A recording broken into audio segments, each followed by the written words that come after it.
12 రోజులు కాదు, ఏళ్లకేళ్లు police custody వేసినా ఈగో ఇంచు కూడా తగ్గదు. మాటల్లో బేస్ మారదు, కళ్లల్లో కావరం తగ్గదు.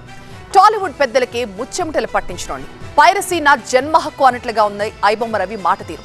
ఇందుకు కస్టడీలో ఉన్నా కూడా ఐబొమ్మ రవిలో కించిత్ భయం కూడా లేదు. కారణం ఏంటి? 12 రోజుల కస్టడీ తర్వాత ఐబొమ్మ రవికి బొమ్మ కనిపించి ఉంటుందని మనం భావిస్తే పప్పులో కాలేసినట్టే. జైలుకు తరలించిన క్షణం నుంచి పోలీసుల ముందు పొరలుగా నిజాలు చెప్తూ షాకిస్తూ వస్తున్నాడు ఐబొమ్మ రవి.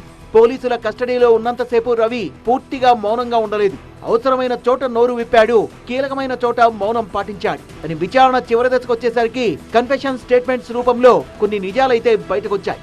3 ఏళ్లలో రవి 13 కోట్లు ఎలా సంపాదించాడు, ఆ డబ్బు ఎక్కడి నుంచి వచ్చింది, ఎవరి పేర్లతో వచ్చింది అన్న దానిపై పోలీసులకు స్పష్టత వచ్చింది. నెలకో ₹1 కోటి చొప్పున లావాదేవీలు నడిపాడు. మొత్తం సంపాదన 13 కోట్లయితే అందులో విలాసాలకు మాత్రమే 10 కోట్లు ఖర్చు చేశాడు. హైఫై పబ్లు, 5 స్టార్ హోటళ్లు, లగ్జరీ లైఫ్, ఖరీదైన వాచీలు, బ్రాండెడ్ డ్రెస్సులు, స్టార్ హోటల్స్ లో స్టేలు. ఇది రవి రోజువారీ జీవితం. డబ్బు సంపాదన కోసం మాత్రమే కాదు, ఖర్చు పెట్టడంలో కూడా రవి హై క్లాస్ నే టార్గెట్ చేశాడు. మిగిలిన ₹3 కోట్ల పోలీసులు ఫ్రీజ్ చేశారు. రవి కథ ఒక్క రోజులో మొదలైంది కాదు. పోలీసుల రికార్డుల ప్రకారం 2007 నుంచే రవి పైరసీ దారిలో నడవడం మొదలుపెట్టాడు.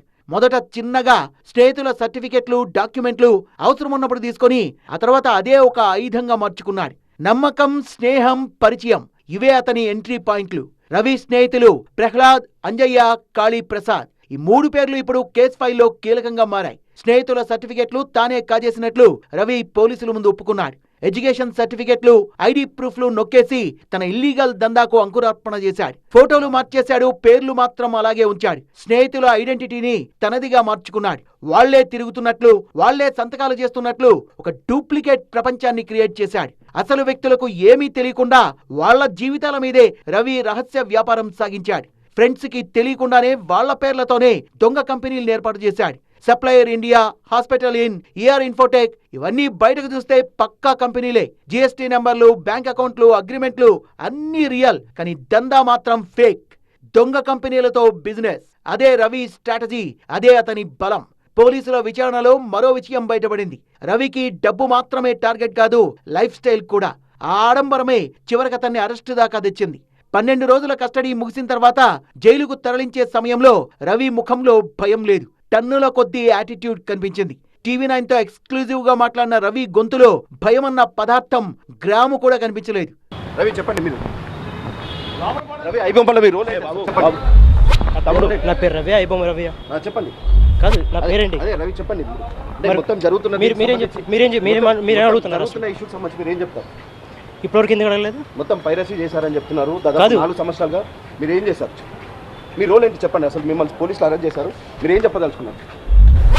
కోర్టులో మాట్లాడుతారు.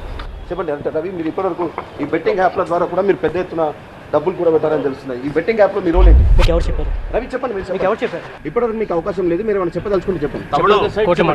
రవి, అవన్నీ ఫాల్స్. ఓకే, ఈ బెట్టింగ్ యాప్ల ద్వారా మీరు ఏం చేశారు?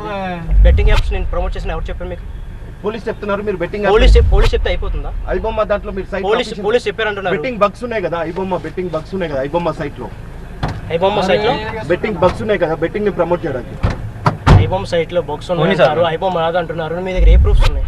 ఓకే, మీ దగ్గర ఏ ప్రూఫ్స్ లేకుండా మాట్లాడకూడదు కదా. ఫస్ట్ ఆఫ్ ఆల్ ఐబొమ్మ నాది అని మీరు అంటున్నారు. ఓకే, మీ దగ్గర ఐబొమ్మ నాది అని చెప్పడానికి విన్నారుగా రవి ఆన్సర్స్. పోలీసులు చెప్పిందంతా నిజం కాదు, తాను చెప్పిందే నిజమంటూ ఓవర్ యాక్షన్ చేశాడు. రవి కామెంట్స్ పై సైబర్ క్రైమ్ డీసీపీ అరవింద్ బాబు TV9 తో మాట్లాడారు. రవి చేసిన ఆరోపణలు పూర్తిగా అవాస్తవమని తెలిపారు. ఇన్వెస్టిగేషన్లో అంత కోఆపరేషన్ రాలేదు, but technically and all the circumstantial evidences and oral evidences అన్నీ కూడా కలెక్ట్ చేసాము. సో ఇతనికైతే ఇంటెన్షన్ ఉంది మొదటి నుండి కూడా. అతను చేసిన ఎవ్రీ స్టెప్లో కూడా దాంట్లో ఇంటెన్షన్ కనిపించింది.